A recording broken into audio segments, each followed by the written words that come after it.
Salut, salut, salut. Nous allons commencer effectivement notre cours sur le Complete Full Stack Web Development. Donc, nous allons commencer par la première section qui est le Front Web Development. Et allons-y.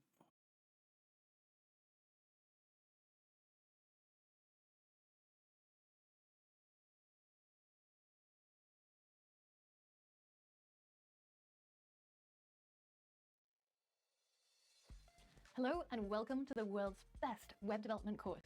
My name is Angela. I'm a senior developer and the lead instructor at the London App Brewery, London's highest rated programming bootcamp. To date, I've taught over 1 million students worldwide, in person and online. And today I'm so excited that I have the privilege to be your instructor on this course. You're going to get access to over 55 hours of HD video content, step-by-step tutorials, interactive coding exercises, quizzes, and much, much more. This course is created with the same curriculum as our 12-week in-person programming bootcamp. So that means you can look forward to the same professional level content covering every aspect of web development, from HTML to React. This is the only course you need to become a professional full-stack web developer. And the best part? The course is completely project-based, so that means you're going to learn everything you need to know while building beautiful real-world websites and web applications. You'll build a beautiful product website using HTML, CSS, and Bootstrap. You'll build games and musical apps like this drum kit. You'll learn about Node, React, and the MERN stack to build classic developer projects like a to-do list app and a project manager that's perfect for showing off at your next interview.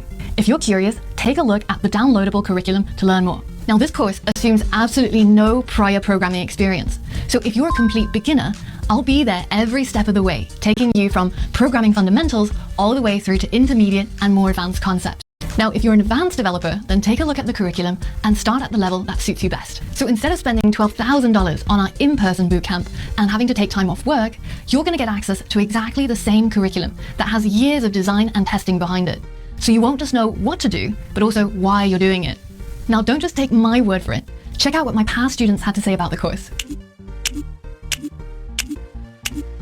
Your time is precious. That's why you deserve the best course money can buy.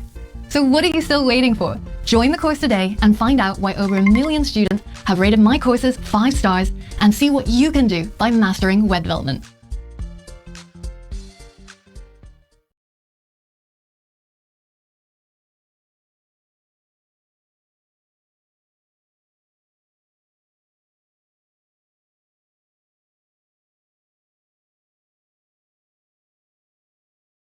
Aussi, on peut voir ou télécharger tout le syllabus du cours entier. On va le faire.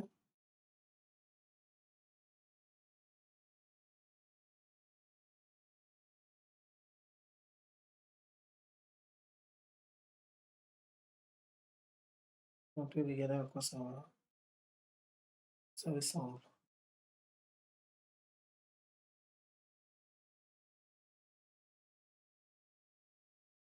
Voilà.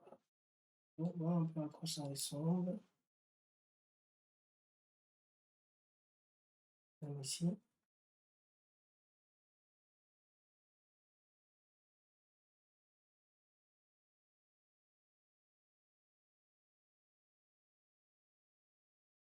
Donc, supposez-voir Web Development Fundamentals, HTML5, CSS3, Flexbox, Grid, Bootstrap, Web Design, Document Object Model, JavaScript ES6,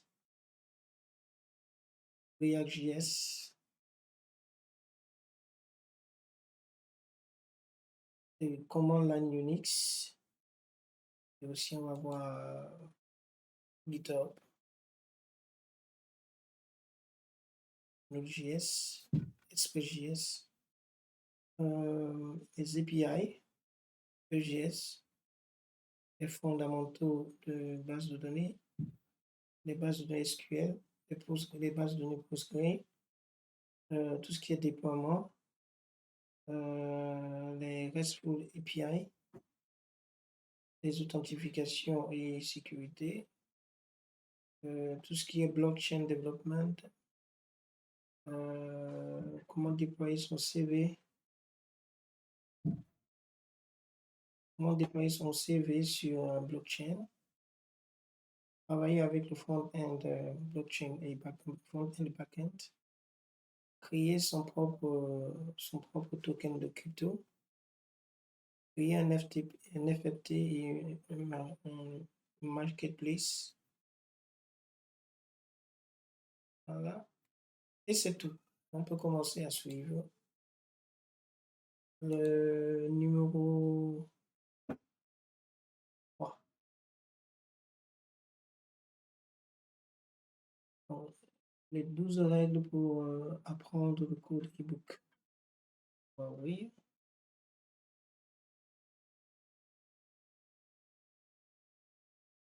Télécharge.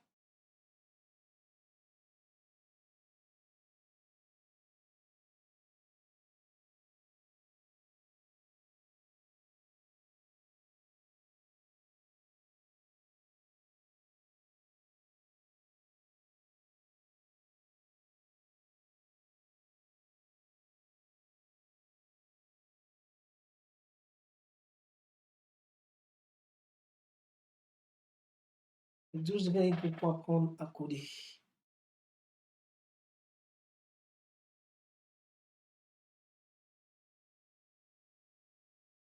On le conseille comme la gym.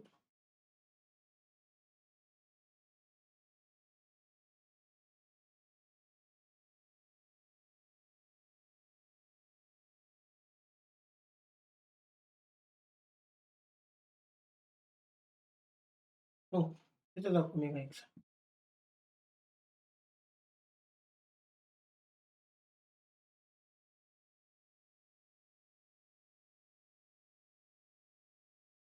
Il faut dire, on va voir. Hein. Learning the code is a bit like going to the gym. Even if you max out and spend a whole weekend at the gym, you would not see a visible difference in your body. The more regularly you learn to code, the more likely it is that you will start seeing you ripped coding muscles. The irony is not lost on me, but the problem is where do you find the time between working your full-time job, spending time with your family, and life admin? When are you supposed to sit down and practice this daily coding? Um, while I was working as a doctor, I spent about 12 hours at the hospital, 1 hour commuting, and approximately 2 hours on general life sustaining stuff, such as eating. So that left me with only 9 hours remaining in my day.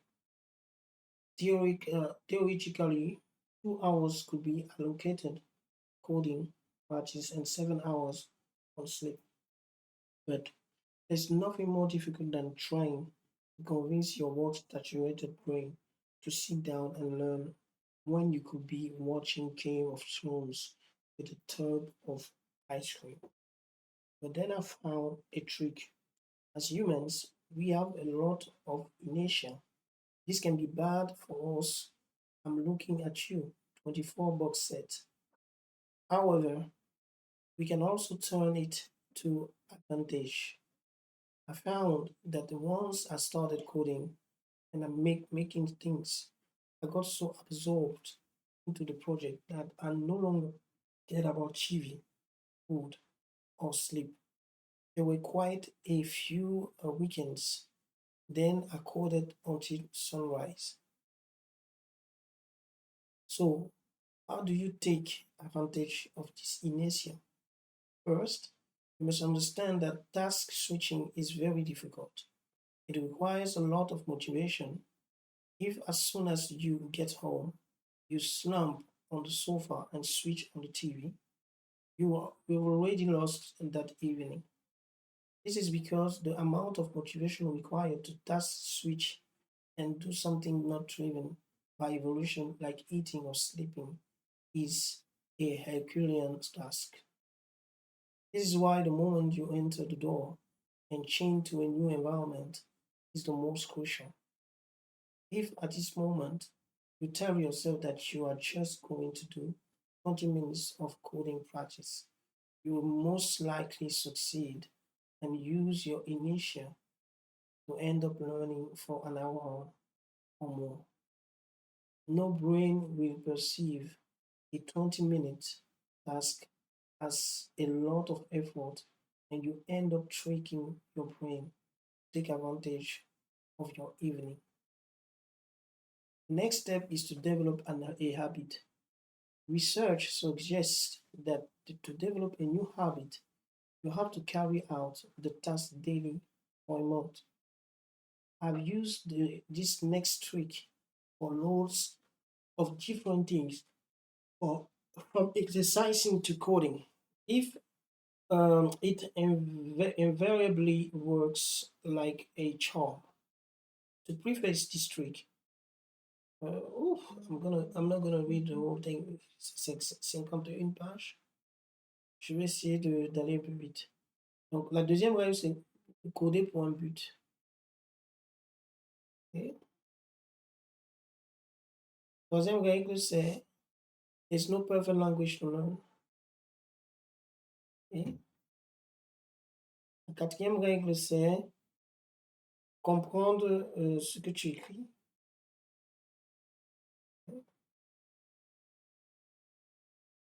C'est OK de ne pas savoir.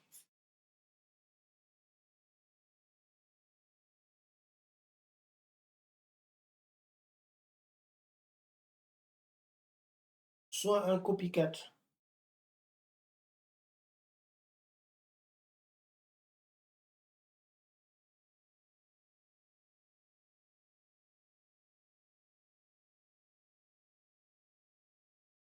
Sois responsable.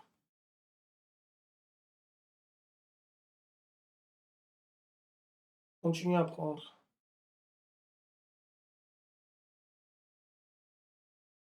Joue au football.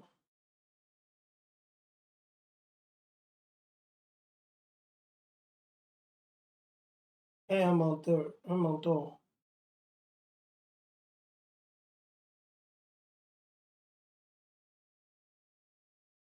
Aie l'habitude de faire du chunking.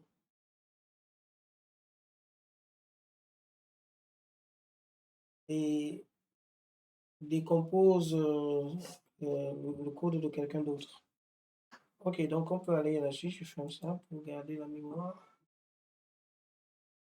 Ok, donc on peut faire ça. Et on va download the required software.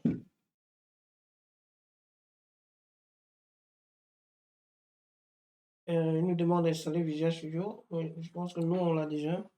Je fais ça.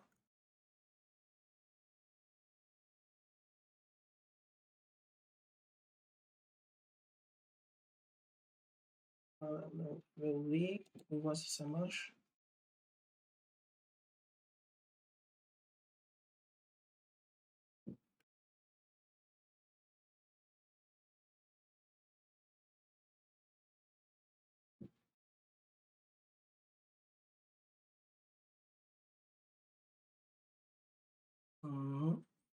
Est-ce que c'est caché là? Je cherche où il s'est caché. Il est là.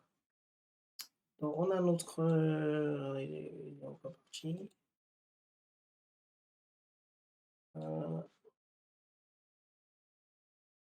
On a notre Visual Studio qui est là. On peut le voir. Ok.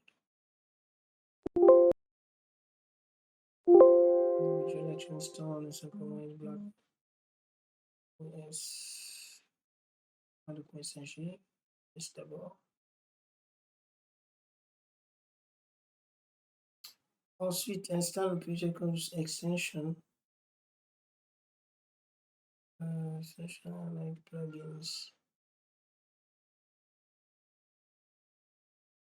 Je sais pas si tu as des extensions particulières qui veut qu'on installe, mais je vais voir.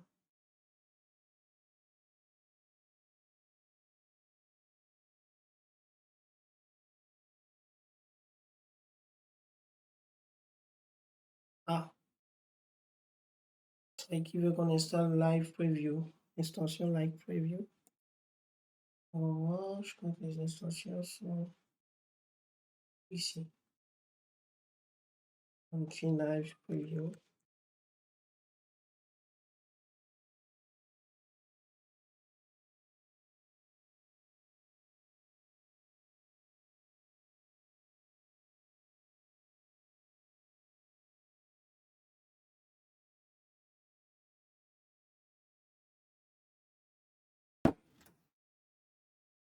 On va télécharger Live Preview, extension.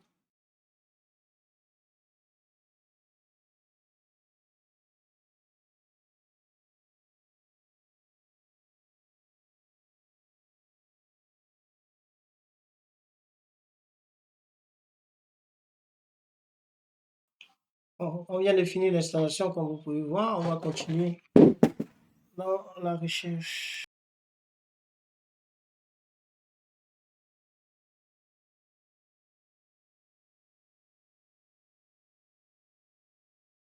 Donc,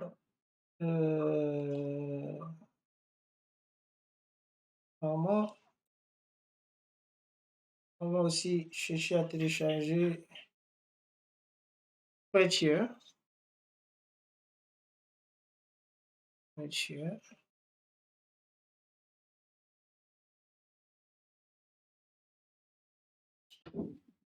Donc, Prettier, je vais cliquer dessus pour voir à quoi il ressemble, pour être sûr de ne pas télécharger le mauvais. Voilà, il ressemble à un CP, donc on va faire ça.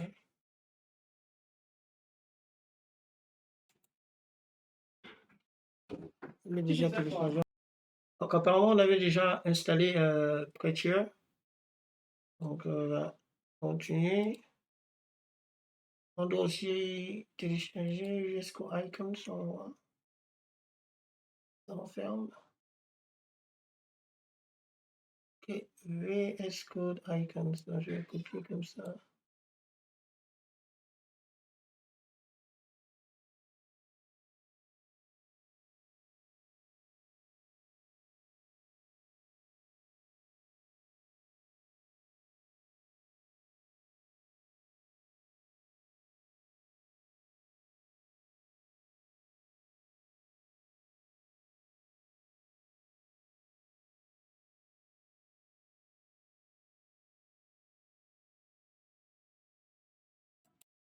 Donc, on a pu installer VS Code icons.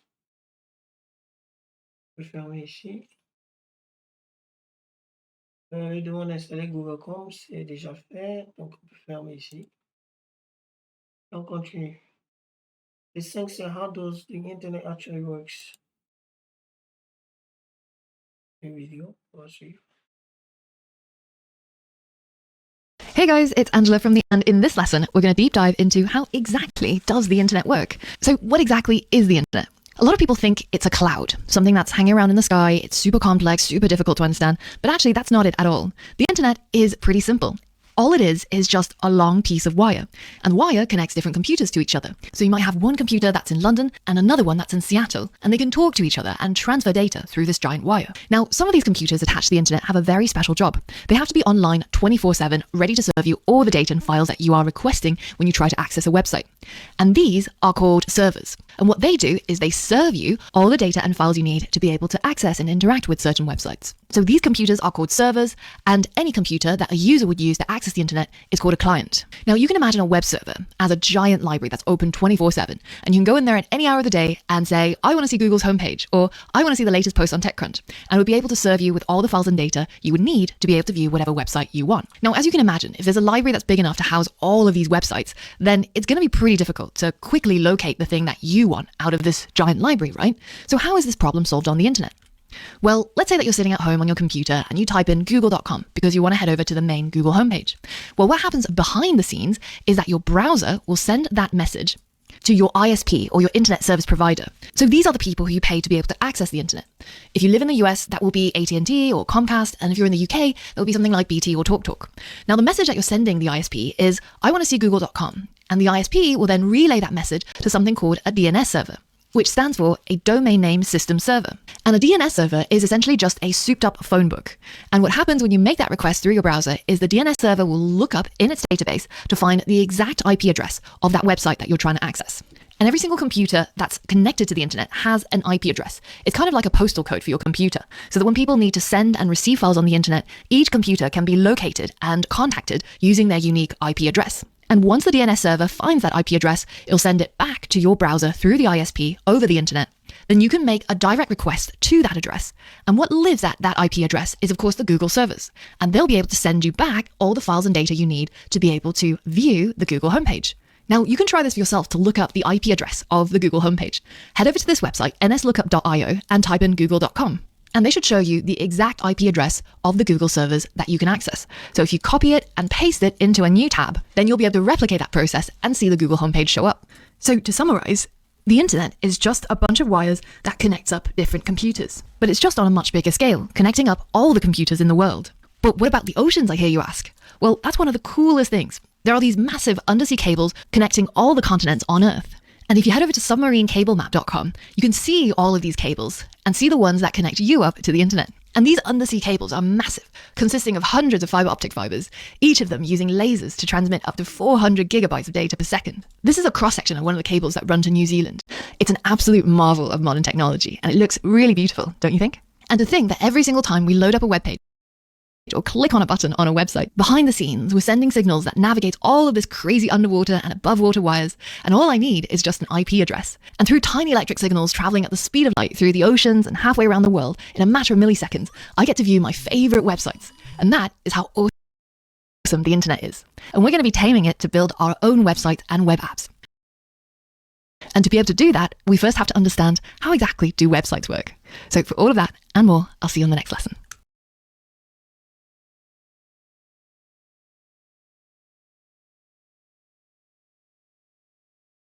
Donc, il y a une ressource, je ne sais pas si c'est juste le cours, c'est Submarine Cable Map.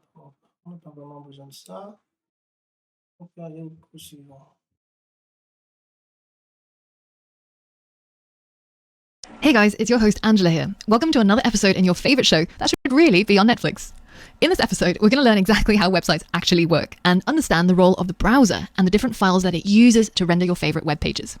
Previously on the Complete Web Development Bootcamp, you learned that the internet consists of a wire that connects client computers with server computers. And you learned that there are special kinds of server computers called domain name service servers, which acts as a big old Yellow Pages phone book and can look up the IP address of any website you want to access. And when you find out that IP address, you can directly hit up the server computer for the website that you want to view, and they'll send you all the files and data for your browser to be able to render it on screen.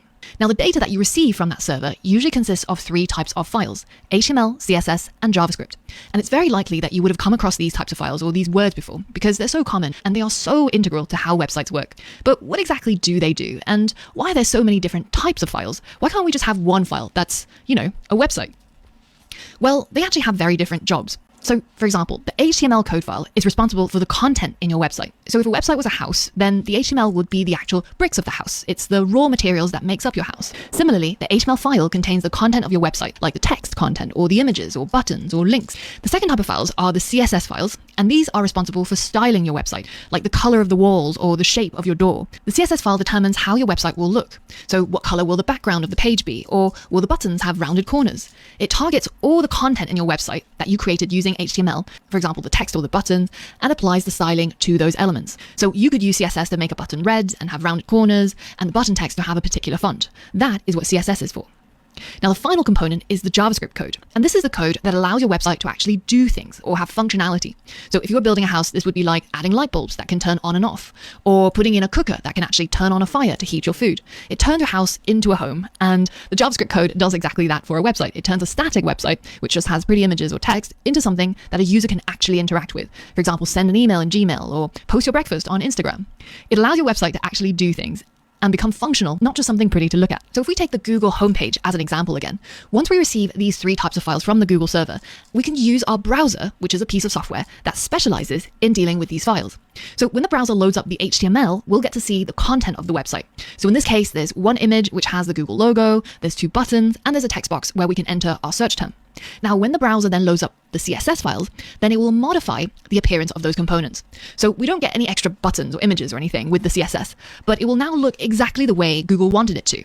The shape of that text box or the color of the buttons. And finally, using the JavaScript file, the browser gives us the functionality of this website. So we can type in a search term like Google in 1998. And by the way, you should really try this in Google, because when you hit search, it'll turn Google into what it looked like in 1998. So with all these three different files, we get the content, we get the styling, and finally we get the functionality of the website. And combined together is how we create modern websites. Now, with all this knowledge that we've already acquired, we can already start messing around with real websites on the internet. So if you open up your browser and head over to google.com, you can right-click on the button, which is Google Search, and click on Inspect.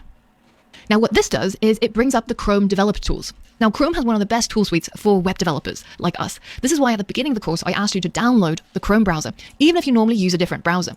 So if you haven't yet downloaded Chrome, be sure to do it now before you continue. Otherwise, some of the things that I say might not work. In the coming lessons, we're going to be exploring the Chrome developer tools in a lot more detail.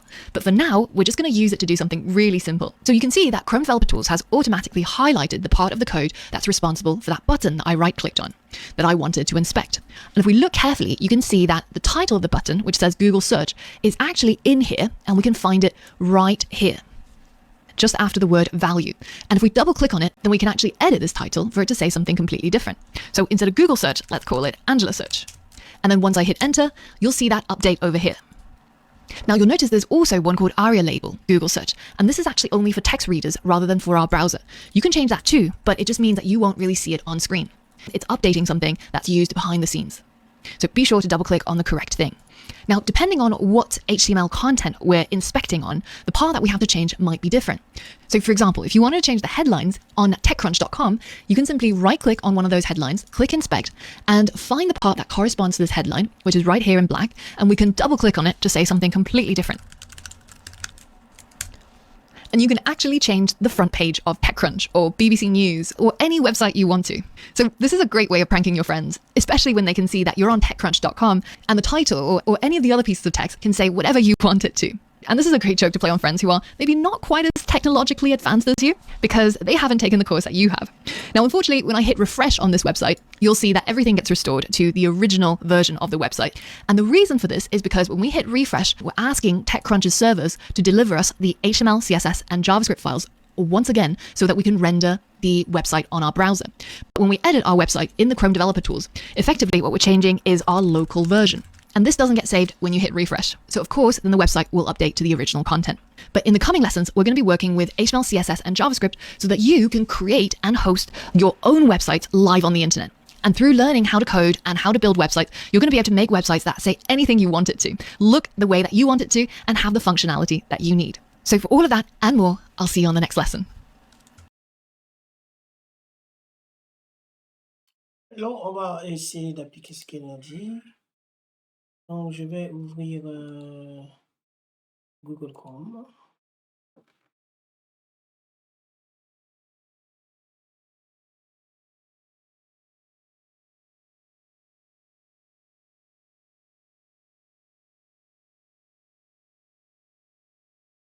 Voilà. Et là.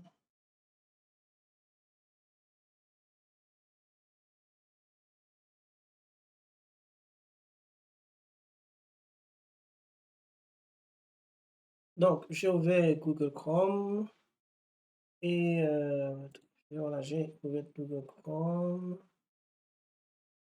Voilà, outil de cookies, c'est compliqué tout ça. Donc, voilà.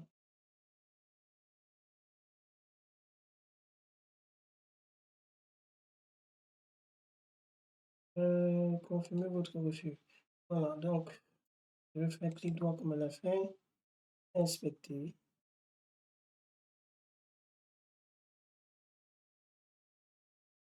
Voilà.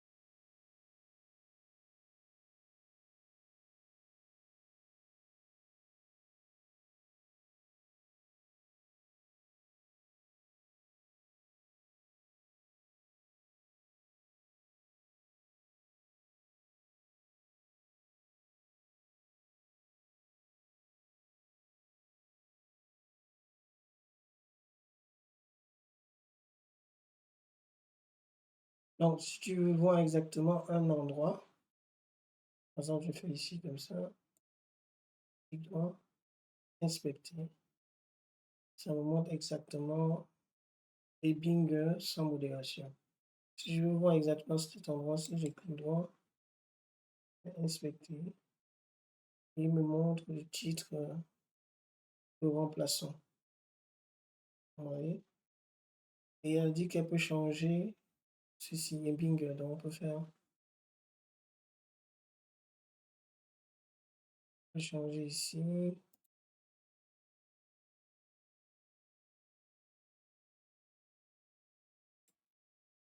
On va inspecter.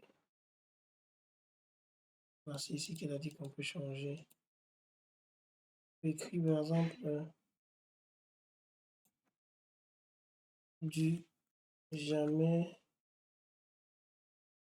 vu. Donc, elle a dit qu'on tape entrée et ça apparaît là. Et si on rafraîchit, il revient normalement. Voilà, donc je crois qu'on a saisi le principe de continuer le cours.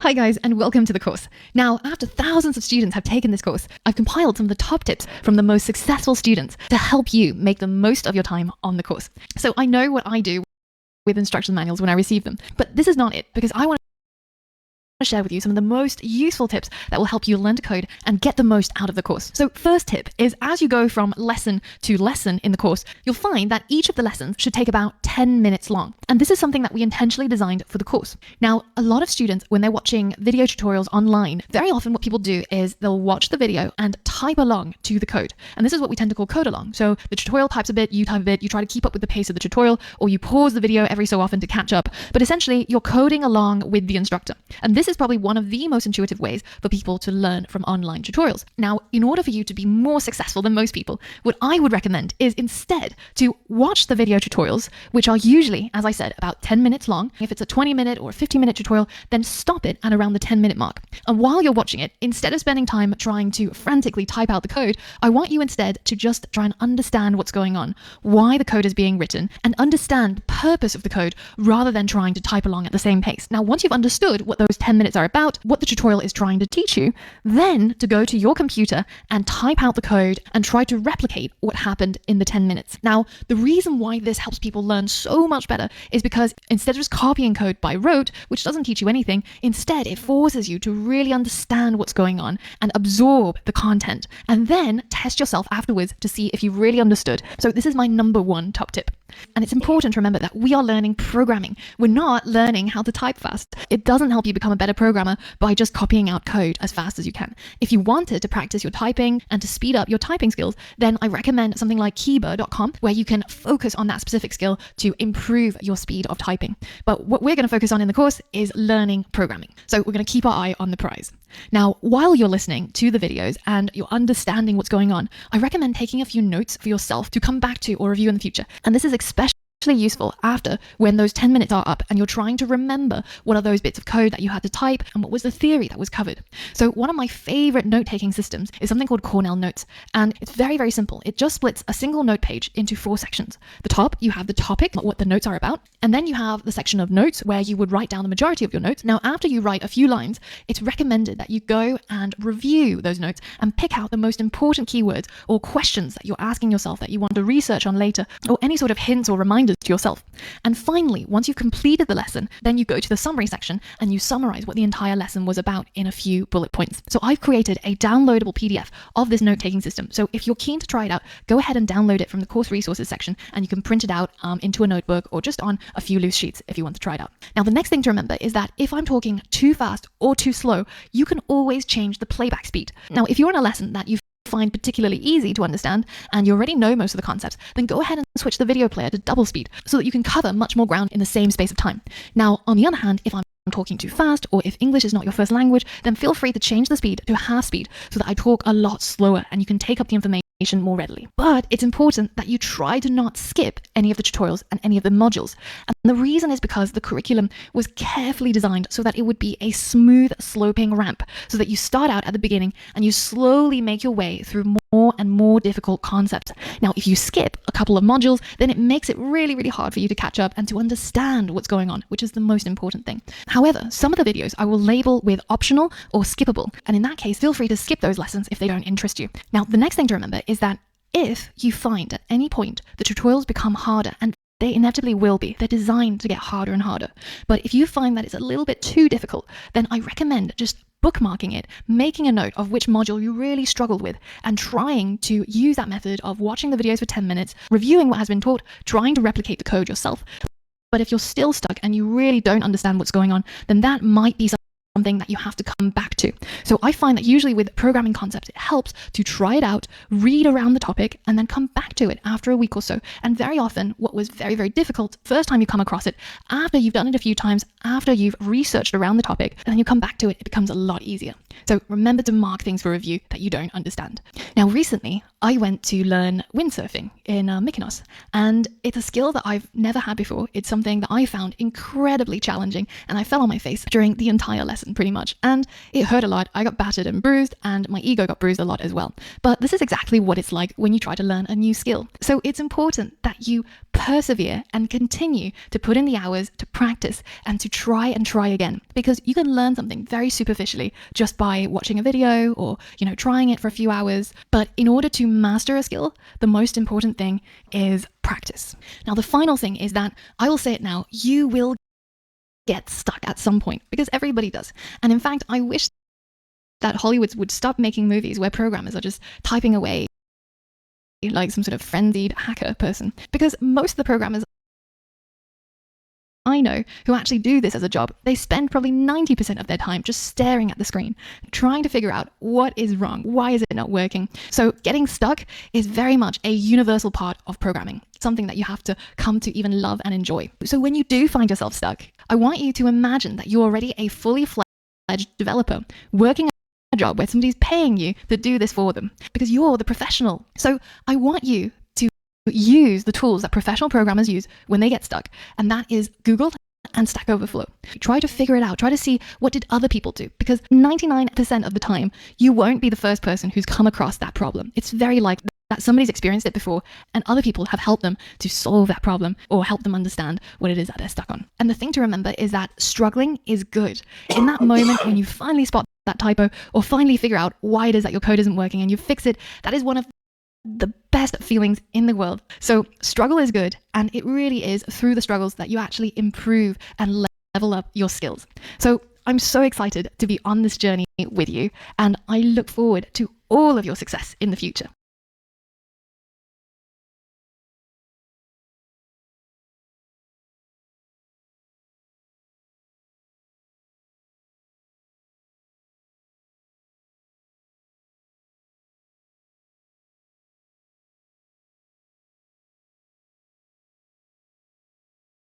All right, guys, it's Angela from the App Brewery again. So at this stage, I'm presuming that you've probably at some point in your life done a tutorial or a lesson somewhere else out there on the internet. And inevitably, at some point, you'll probably get stuck on a problem. Now, I spend a lot of time thinking about how I can make the course such that you get stuck less often. But with programming, it's almost a core part of the learning process that you do get stuck and you get yourself unstuck. So I tend to find that when I get stuck on something, I try to see it as a challenge, because usually when I solve it and when I figure it out, there is a huge sense of satisfaction and there's usually some associated growth. Now, having taught over 100,000 students online and offline, I've seen people struggle in lots of different ways. And I just wanted to summarize the steps that you can go through when you get stuck on any sort of programming problem and the framework that you can use to get yourself unstuck in the quickest way possible. Now, the first step is to evaluate what is the expectation versus what is the reality. What did you expect your code to do? Or what did you expect to happen? And what actually happened? So every time you run your code, think to yourself, what do I expect to happen? And then see what really happened and try to figure out what is causing the difference. Now, while you're writing code, it's inevitable that you will end up creating errors. And this can happen when you've made a mistake or spelled something wrong, or even when you're just trying to install a piece of software. And those errors are usually accompanied by bits of text or the error message. And you can see this in your browser or in your code editor. And most of the time, it might seem like these error messages are written by aliens because they don't seem to make any sense. But you can quite easily figure out the human meaning in English for it by just putting it into Google. And you'll usually get lots of different answers as to what the cause might be and how you can fix the problem. And one of the websites, if you don't already know about it, it's going to shortly become your very best friend, and that is stackoverflow.com. So I recommend searching for any errors that you come across into Google and then heading towards the Stack Overflow websites that come up as a result.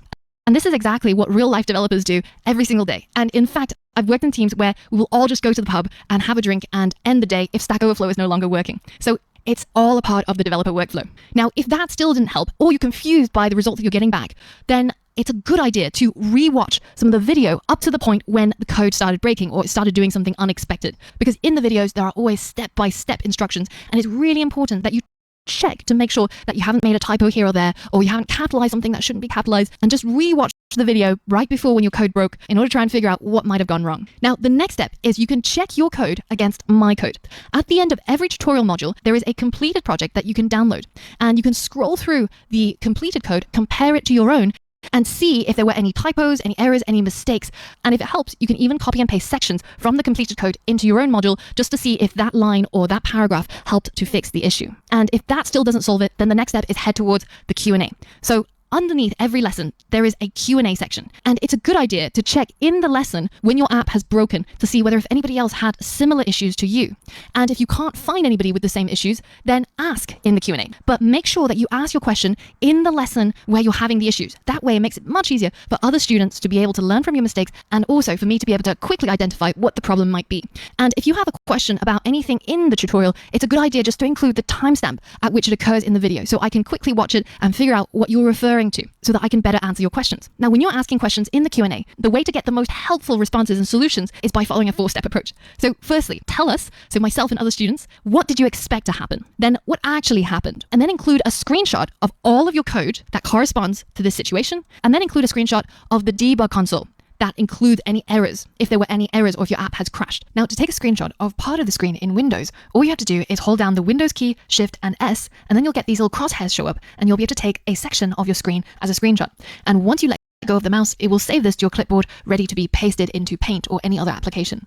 If that doesn't work for you, be sure to just Google how to take a screenshot of part of the screen, and you'll see lots of videos that can help you with this as well. If you're using a Mac computer, on the other hand, this shortcut is going to save you a lot of time, and it might be worth noting this down in your notebook. When you use Command, Shift, and 4, you get this little crosshair that shows up, and you can start clicking and dragging the area that you want to take a screenshot with, and it will save it automatically to your desktop, which then you can upload into the Q&A area for the lecture. So that's just a brief step-by-step process on what to do and how to get help when you get stuck. And it's important to remember that everybody gets stuck sometimes. I've spent days trying to find a bug in my code, and it turns out to be just a comma that was misplaced or a semicolon that was accidentally deleted. And one of the greatest joys for me anyways is figuring out these problems and fixing them. So don't worry if you do get stuck. Everybody will try to help you. And just remember that getting stuck and solving it is all a part of the learning journey.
Now let's get started by learning a little bit more about HTML.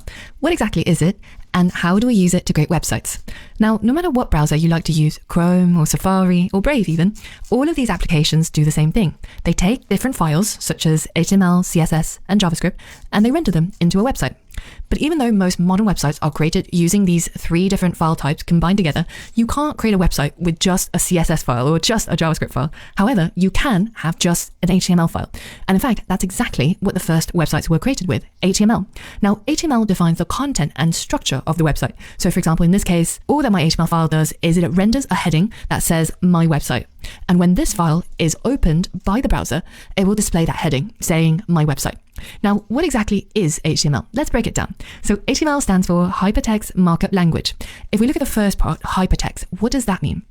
Well, it refers to the pieces of text which can link to other documents in the website. So these pieces of text are hypertext or hyperlinks, and they are the foundation of how an HTML website works. Now, if we take a look at the world's first website created by Sir Tim Berners-Lee, who also happens to be the inventor of the internet, then you can see it's filled with these hyperlinks marked in blue. And exactly as you would expect, if you click on any of these hyperlinks, it takes you to another document, another HTML file. So if we go back, you can see that we were on project.html, and if I click on one of the hyperlinks, like how can I help, it will take me to another HTML file. And this is how hypertext works. And there's even a link on this website explaining exactly what hypertext is. So now that we know what hypertext is, what about the other part, the markup language? What is a markup language? Now, if you look at the English language, we often see little bits that function very similar to markup, like these double quotes. The presence of these quotation marks is what tells a reader that this part is a quotation. And as you'll find, this is going to be really similar to what you see in the editor's review of manuscript. So you used to mark them up and show different things, such as, for example, which parts need to be bold by adding a squiggly line underneath it, and which parts need to be underlined by adding a straight line through it. So how do you do markup with HTML? Well, it's done through what's called HTML tags. Now, in the early days of the internet, there were only very few HTML tags. These days, there are loads more, but realistically, you're only going to be using some of the most important ones, such as headings, H1 through to H6, or the paragraph tag, the P tag. So here you can see all of the HTML tags, but when we narrow it down to the ones that you actually need to know, then it makes it a lot more approachable. And in the rest of the course, we're going to be covering some of the most essential tags. And so don't worry about learning them. So don't worry about memorizing all of them or learning them. We're going to cover them as we need them in our projects and in our exercises. So in the next lesson, we're going to get started by learning about the heading tag, one of the most OG HTML tags that ever existed. So for all of that and more, I'll see you on the next lesson.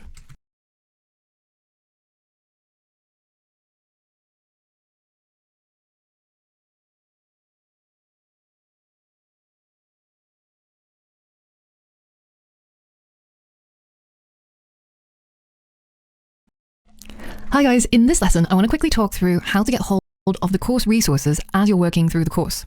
In many sections of the course, there will be downloadable resources, and they are usually in a compressed format. So you'll see the .zip as the file extension.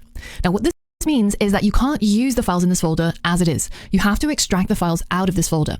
And then once you've extracted it, you'll see that the folder contains many resources such as images or sounds or other things that we're going to use in the project, but also code files, which we're going to be using in order to complete some of the exercises and projects. So in order to download the course resources for a particular lesson, I want you to go into the resources for that lesson, which should show up with a folder icon, click the down button, and you'll see all of the links that are included in that folder. And in most cases, the download will be a zip file. So what I want you to do is to click on it, and download should start automatically in your browser. And then I want you to head over to your downloads folder. And if you're on a Mac computer, then you can simply double click on the zip file and it will automatically extract all of the contents into a new folder. Now on Windows it's a little bit different. All you have to do is to select the compressed file in your downloads folder, and then you should see at the top this extract all button show up. If you don't see that, then simply just right click on the compressed folder, and you should also be able to find that extract all. And then go ahead and simply select extract and make a note of the destination. Now, once you've done that and you've gotten hold of the extracted folder and all of the files that it contains, then I want you to simply drag it into your Visual Studio Code. And you'll see that VS Code will automatically open up your folder and give you access to all of the included files. If you try to drag a compressed folder into VS Code, it won't work properly. And sometimes you might be able to see the files, but you might not be able to work with it. For example, on Windows, you might be able to view the files, but it can create a lot of problems for you down the road. So remember, whenever you're downloading a file that has the .zip extension, be sure to extract the files before you work with it in VS Code.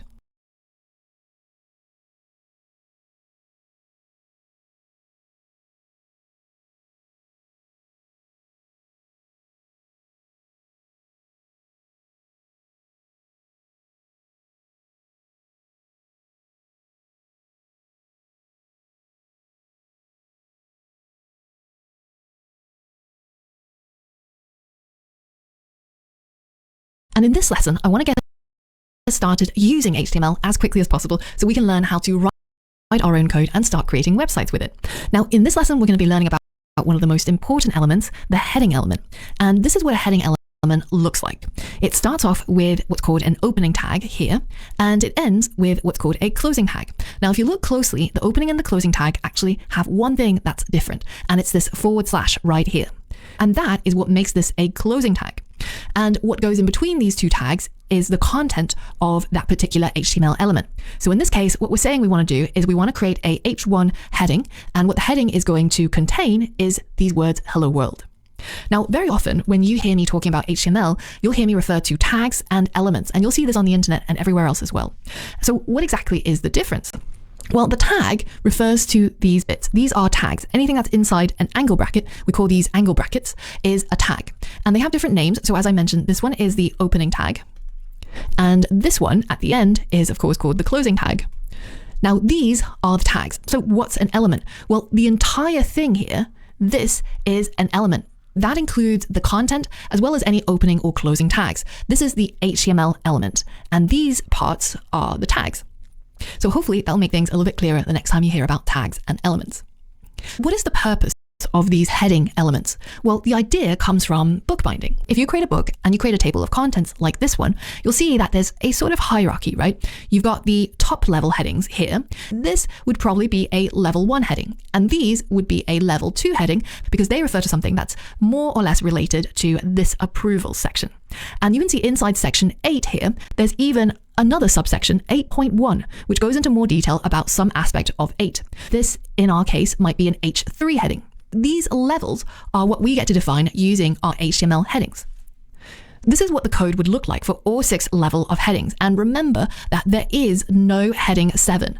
There is no such thing as an H7. That does not exist. Once you've gone to heading 6, that's pretty much the end as defined by the HTML people. And anything that's lower in importance, you would start using a different type of tag, which we'll go into a little bit later on. But for everything from 1 through to 6, the structure is pretty much the same. You've got an open tag, which is H1 or H6, and you've got a closing tag that has the corresponding number. Now, if you create a tag like this with an H1 and then you end with a different one, like an H6, then that's not going to work either. Just remember that when you're writing your own code. Now, what does this look like? If we were to run this code, this is what we would get. We would get different heading levels, and by default, they would be styled to have different sizes. So heading 1 being the biggest and heading 6 being the smallest.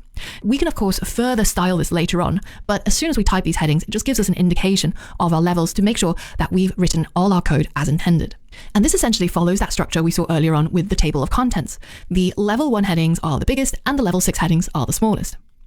So now that we've seen a little bit about how all of this works, let's try an exercise where we create our own heading elements. To download the starting files, you have to go over to the course resources for this lesson and click on the 2.1 heading element file in order to download it. Now, if you don't know where that is, then you might have missed where at the very beginning of the course, there's a lesson called How to Download the Course Resources. And in there, I show you exactly how to download each of the course resources for every single lesson. So if you missed that, be sure to head over there to take a look and see how you can do this. Now, once you've downloaded this file, it's really important that you extract it, or what we call unzipping. Now, the first thing I want you to do is to create a folder for all of your web development projects. And you can create that folder anywhere you like on your desktop, in your C drive, in your username section, wherever you want, but just call it web development projects like this. Now, once you've created that folder, then I want you to go ahead and open up the zip file that you just downloaded by double clicking on it. And once you've opened up that zip file, I want you to drag it into your web development projects folder like this. And then you'll be able to access them right here. Now, the next step is we're going to open it up in VS Code. Inside VS Code, go to File, and we're going to create a new window. Now, open up the Explorer here, and then when we're here, we're going to open up our web development projects folder that we just created, and you should be able to see that folder heading element. Now, if for some reason this is not working for you, especially if you're on Windows, this might be because you haven't actually extracted this folder properly. So again, make sure that you double click on the zipped file, or on Windows, you can also right click on it and click extract. And then once you've done that, drag that folder that's been extracted into your web development projects folder and open up that folder inside your VS Code.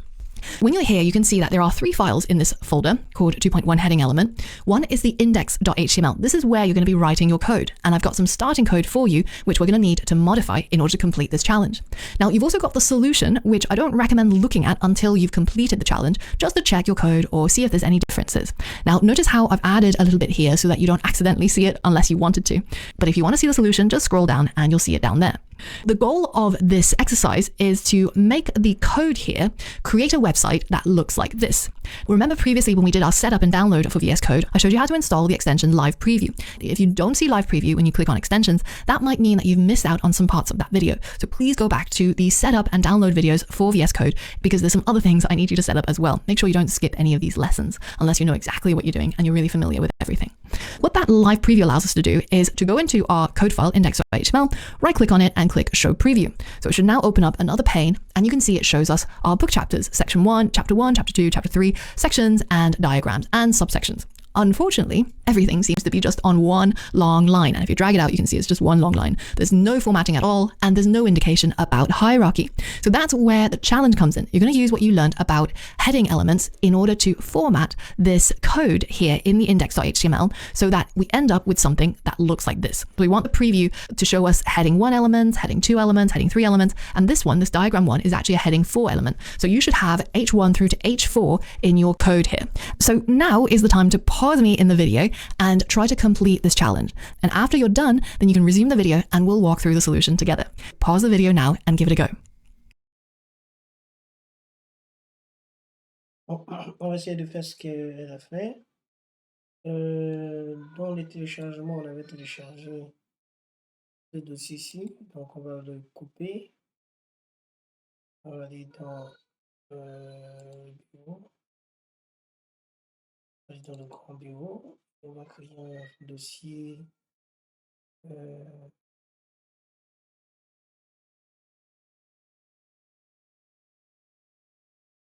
va créer un dossier.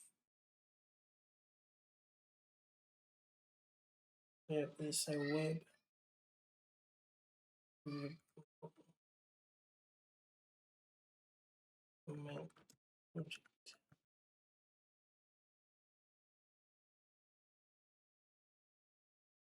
Et on colle ici. On le dézip.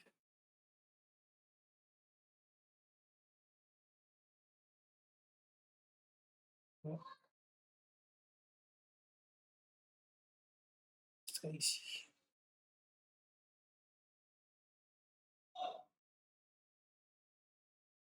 On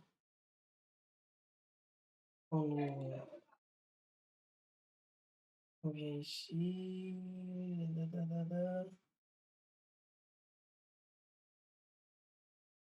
On peut juste porter le dossier et déposer ici. Hein. You want to save the changes from Java. Save.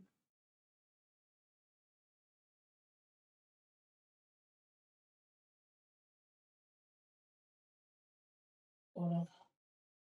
Donc, je crois que on a tout ce qu'il faut.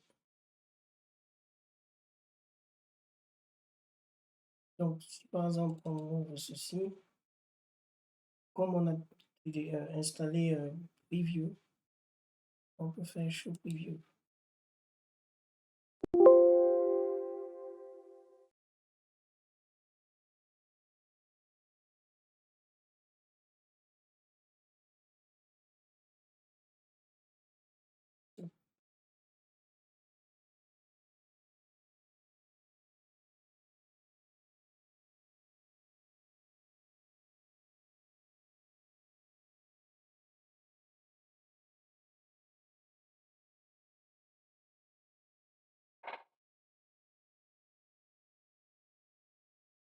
Donc, il nous a affiché le résultat du code ici. Voilà, ça. Donc, je fais comme ça. Voilà, pour voir ensemble. Donc, si je joue ici, par exemple, c'est le code. Et puis, si je fais show preview, pardon, voilà quoi il ressemble. Ok. Voilà. continuer la vidéo. All right, so we're going to have a single H1 element up here, which is going to be for this word book. So we're going to put an H1 element right here, and we're going to drag our book, which is the content, remember, in between these two tags. That's how our heading tags are formatted. Now, the next one are these chapter 1, chapter 2, chapter 3 sections, and they're all going to be the next level of hierarchy, which is an H2. So let's do that for all three of them.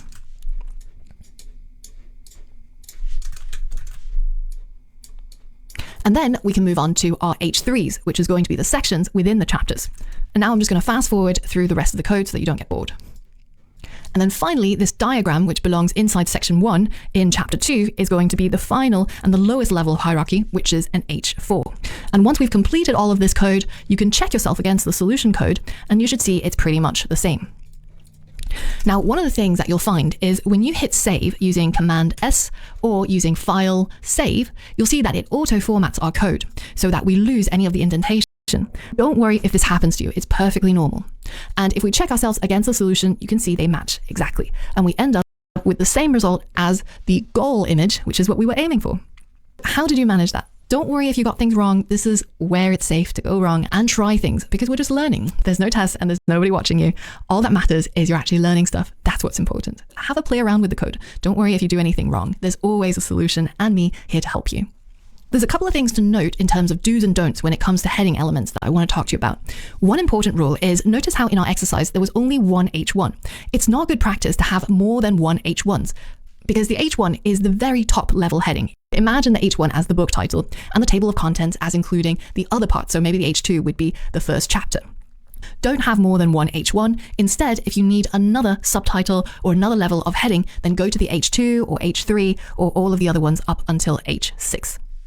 Now, the other thing to watch out for is don't skip a level when you're creating heading elements. Don't go straight from H1 to H3. If you have an H3, there should also be an H2 somewhere on that web page. Instead, I recommend to just go in order.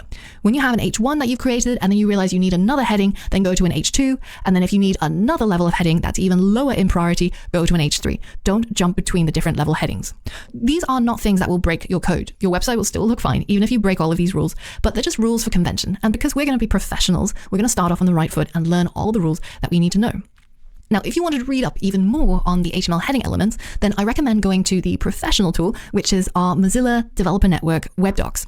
And they have documentation for all of the HTML elements that exist. And when you read up on each of these pages, they tell you more details about things that you need to know. And they show you some interactive examples of how it all works.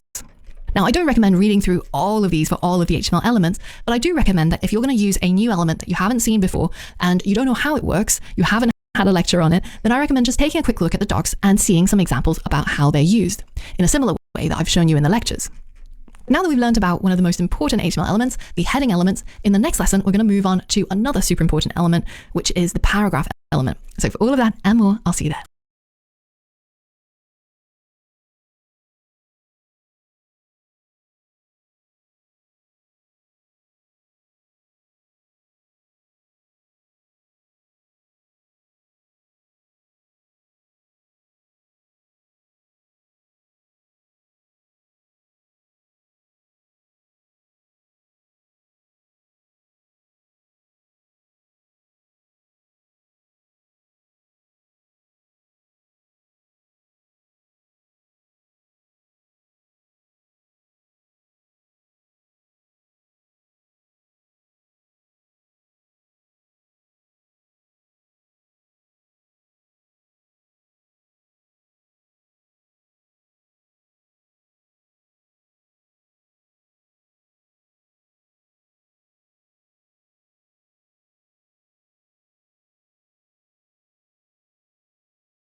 Je vais couper ça. En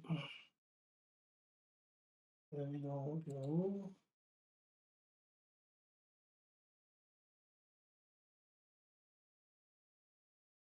Et Web Project.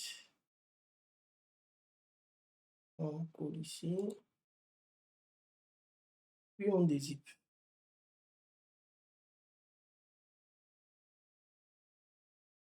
Voilà.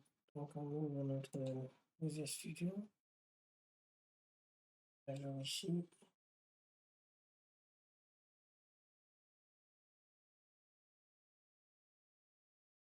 Ok.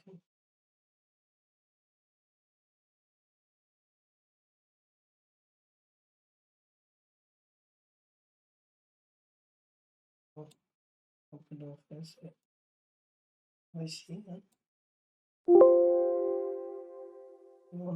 D'ajouter dans le workspace. Ouais, je peux. Voilà. On va arriver ici. Voilà.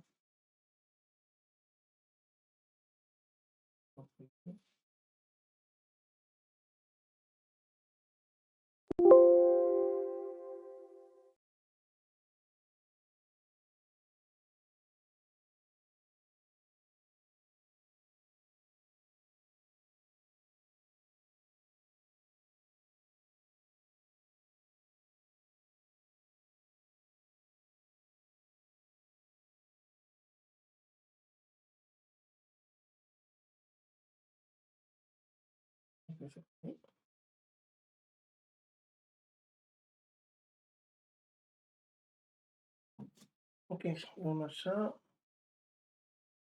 La solution, on ouvre.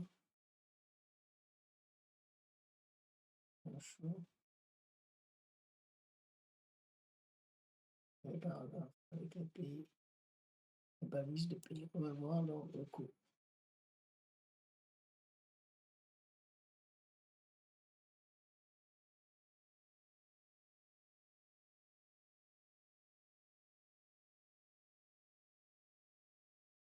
So now that you've seen what you can do with the HTML heading element, the next one we're going to learn about is the paragraph element. And this is also related to formatting and putting text on our websites. This is what a paragraph element looks like. And similar to the heading element, you've got the opening tag and the closing tag.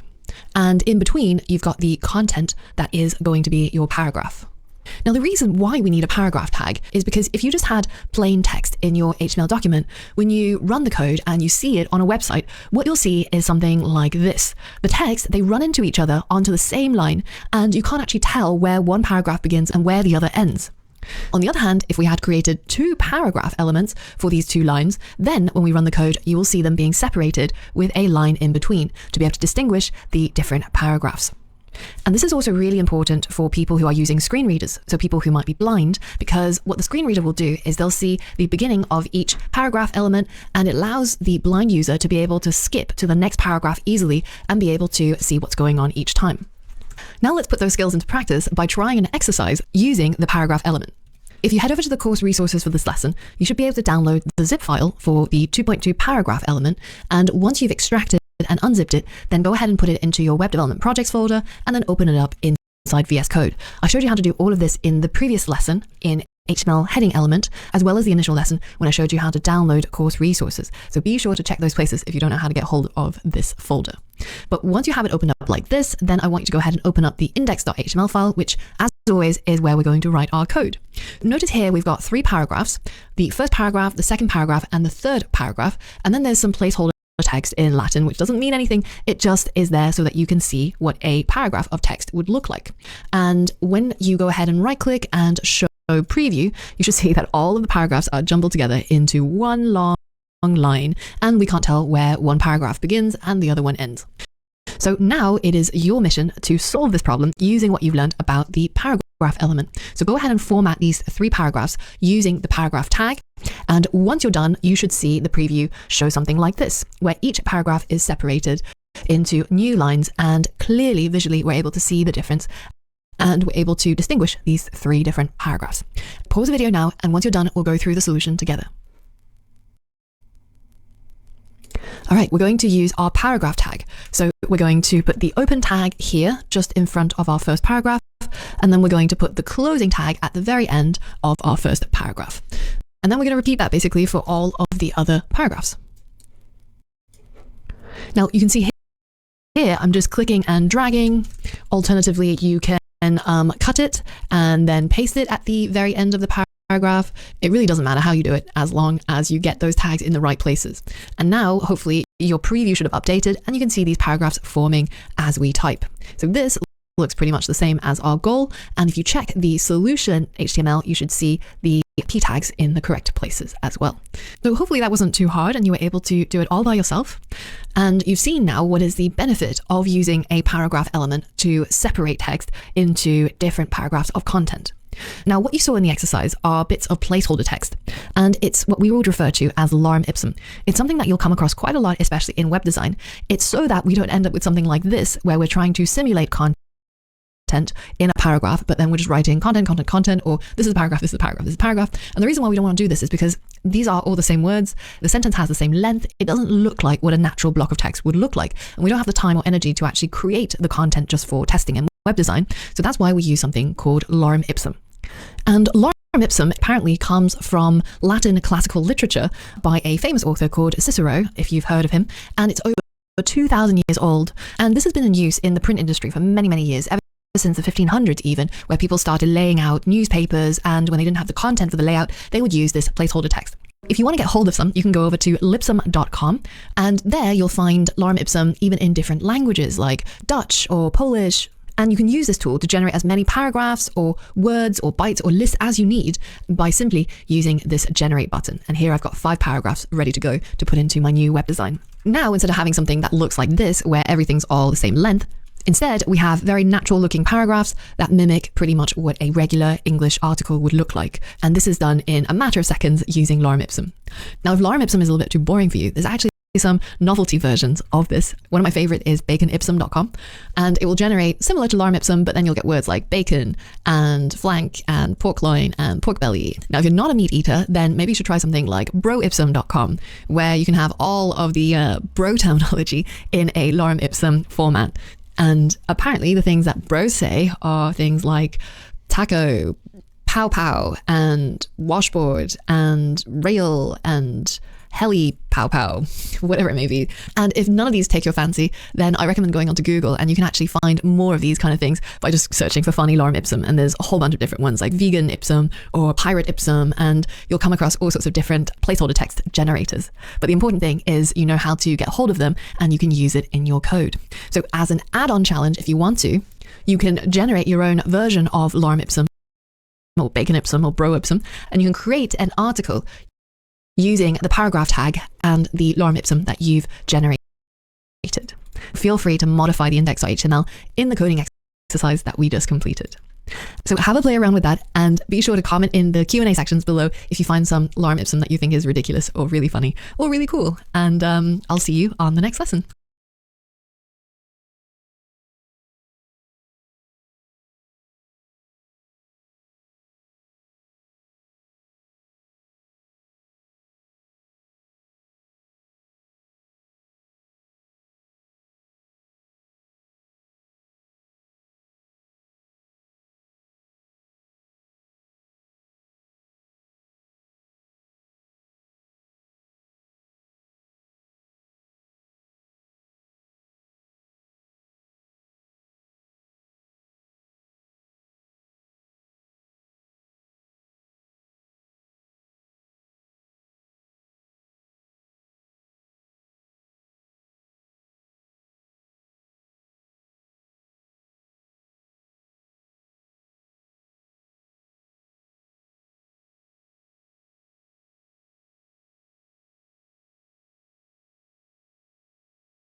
All right, so in this lesson, we're going to learn all about the HTML void elements, such as the horizontal rule and the break element.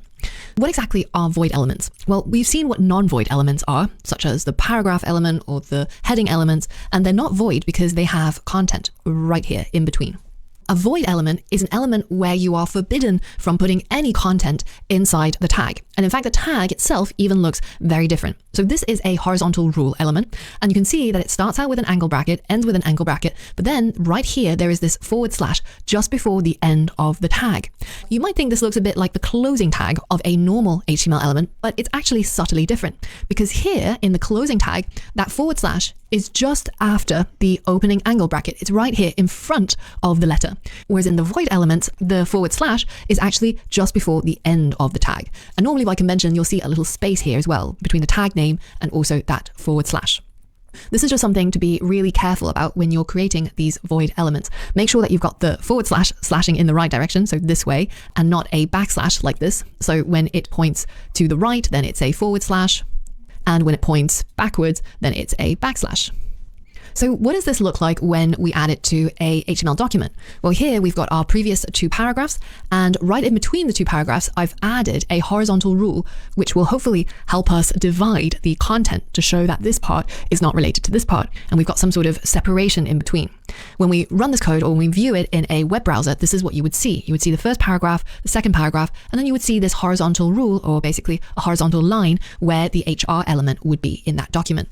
Now, the horizontal rule is not the only void element. Another common one you'll see is the break element, and it looks like this. Now, similarly, again, we've got the name of the tag, and then we've got that /, and then we basically end the tag. So there is no opening tag, there is no closing tag, there is only a single tag that looks like this, and the name of the tag goes right before the /.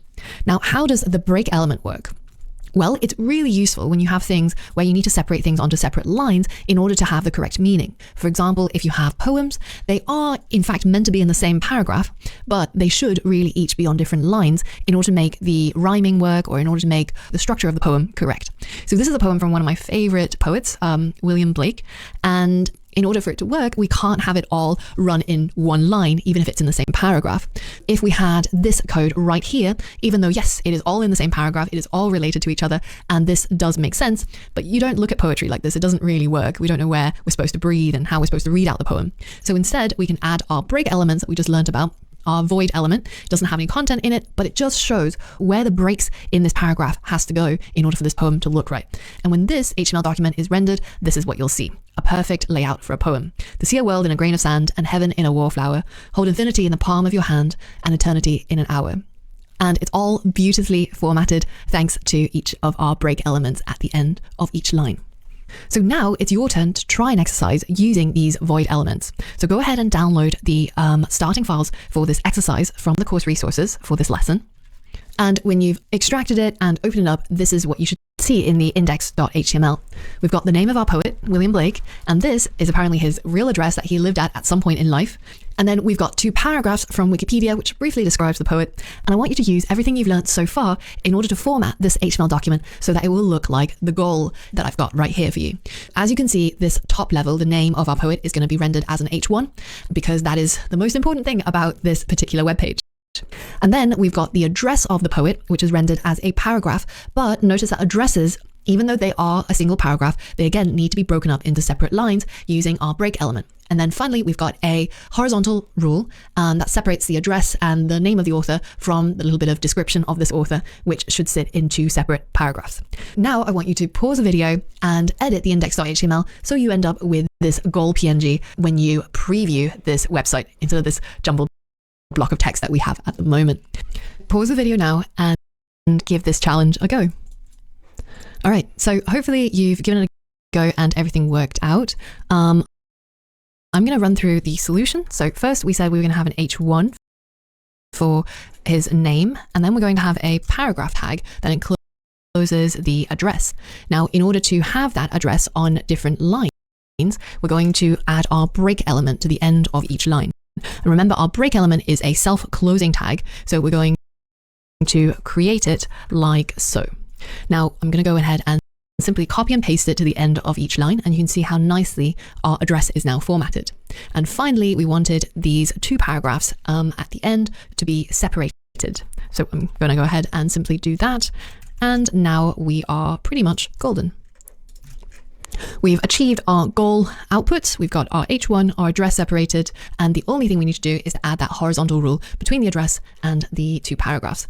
Let's go ahead and add the other void element that we learned about, and now we've completed the challenge. And you can check yourself against the solution to make sure that everything that you did looks exactly the same.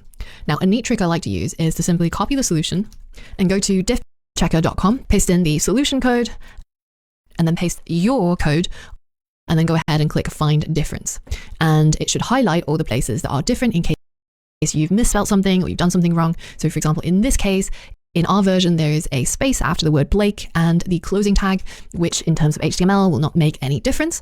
But had I instead maybe written the H1 incorrectly and I didn't write the H for the closing tag, then you can see our output looks completely different, and we're looking through all of this text. We don't know why it's happened. So we go ahead and copy it and then diff it to the solution, and it should highlight the fact that that is incorrect, and we should now be alerted to check the difference. That's one tip that I have for you today. And let me just go back to our index.html, fix this bug, and we should now be ready to go. Now, in terms of do's and don'ts with void elements, sometimes you see people doing is they add a break tag to add a new line instead of creating a separate paragraph element.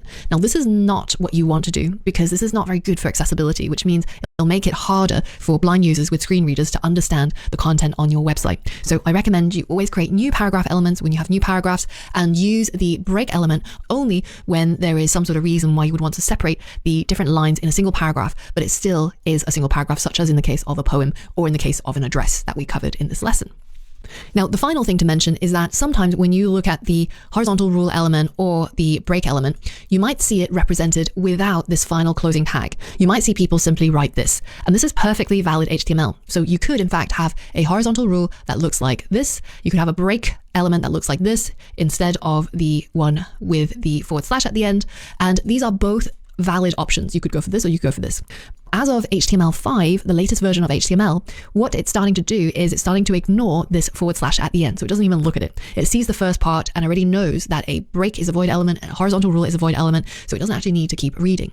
But I recommend to write your code with this end / and the reason is because when you read your code, you as the human, it'll be much easier for you to see that this is a void element and it doesn't need a closing tag, so that you don't end up being confused and you can identify the void elements and the non-void elements easily and distinguish them from each other. So that's just a quick tip and something to alert you to when you see it's written like this on the internet. Both versions are valid. You can pick and choose, but I recommend going with this version.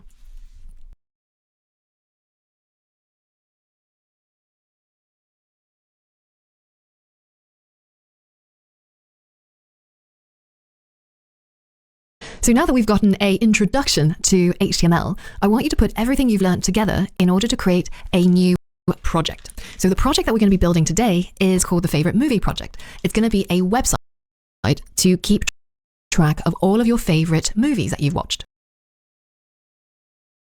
When you go to rogerebert.com,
Donc, qu'est-ce qu'on...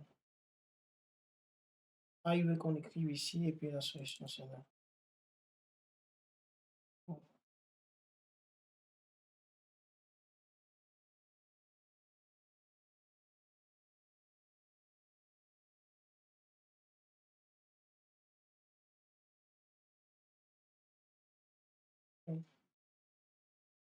H1 ici, H2 ici.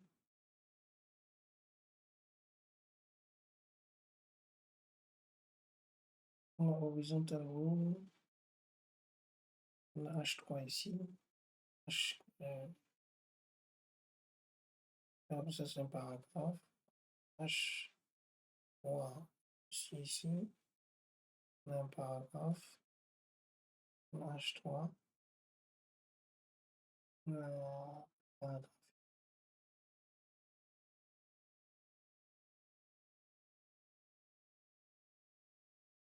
He is one of the greatest film critics of all time, in fact. He's passed away now, but he's got movie reviews and ratings for all the movies that he's watched, and you can see that when you go to his website. I think this is a really great way of keeping track of what you've watched, because when friends ask me for recommendations, I can never remember what it is I've watched in this year that I really like and what to recommend. So what we're going to be building today is a very simple website. It's going to be a website that tracks your favorite movies, maybe of all time, maybe of the last year, whatever you want to do. And the requirement is you should have at least 3 movies that you put in here. So what you're going to need is to create a H1 as the title of the website, and then you're going to have an H2 as the subtitle, and then you're going to have a horizontal rule as your void element in there, and then you're going to have 3 movies that you're going to list, and they're all going to be created using the H3 element. And then finally you should have a section which is going to be a paragraph element that's going to describe why you liked those movies. And this is basically a very simple format for this website. Now feel free, once you've done all of this, to continue to mod this website, to change it up, to add things, to add break elements, whatever it is you want to do. But at the minimum, I want to see all of these elements represented on a page. And of course, feel free to add your own movies. And I would love to see in the Q&A a picture of your website to see what it is that are your top movies. And maybe I'll get some inspiration for the next time when I have movie night and I can't figure out what to watch. So I'm curious to see your recommendations as well. So go ahead and download the Movie Ranking Project zip file from this lesson's course resources. If you don't know how to do that, again, go back to one of the first videos in the course at the very beginning of section 1, where I showed you in a video how to download course resources. And once you've unzipped it and extracted it, then open it up in VS Code and go ahead and code to your heart's content using everything you've learned. Pause the video now and give that a go. Now let's go through the solution. In my case, I'm going to have an H1 at the top, which is going to be the title. So top movies of all time, according to Angela.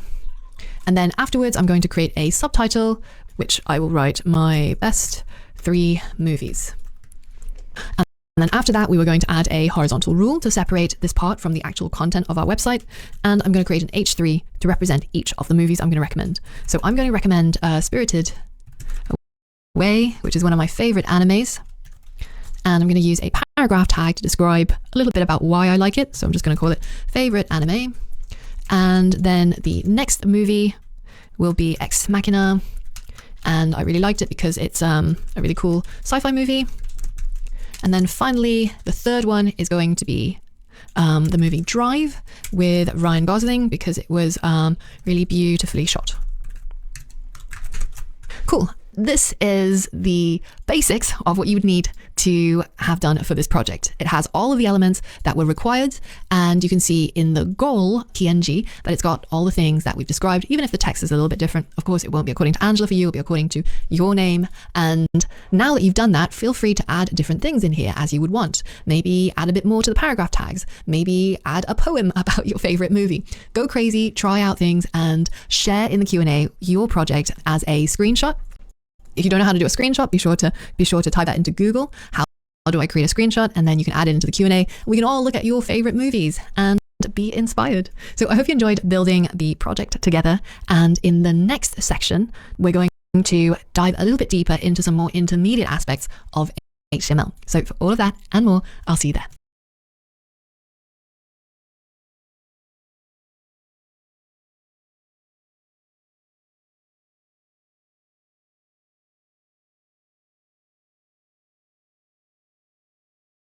Well done for completing the first module. You've already you've already come so far just by taking the first step. Because you know that most people who buy online courses, they never get started. So you're already one step closer to your goal. But we all know that at some point later on, things will get more difficult. It will get more challenging. I can promise you this already. So how can you keep this current level of motivation that you have and be able to carry it through to the difficult times? One of the things that I find really helpful is setting goals and having my goals around me, like displayed on the wall while I'm working or while I'm studying. So I've created this fantastic worksheet for you so that you can start thinking about why you're doing this. Why are you learning to code? Why are you learning the skill? What will you be able to achieve once you've mastered it? And what would your life look like once that happens? So head over to the next lesson, fill out the sheet with your answers, and then print it out and put it somewhere where you can see it, so that when things become difficult and when your motivation takes a nosedive, you can have a look at it and remind yourself of why you're doing it in the first place. So head over there now.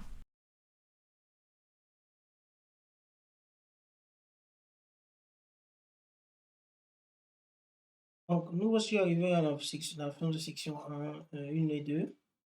On rendez-vous à la prochaine section, dans la prochaine vidéo.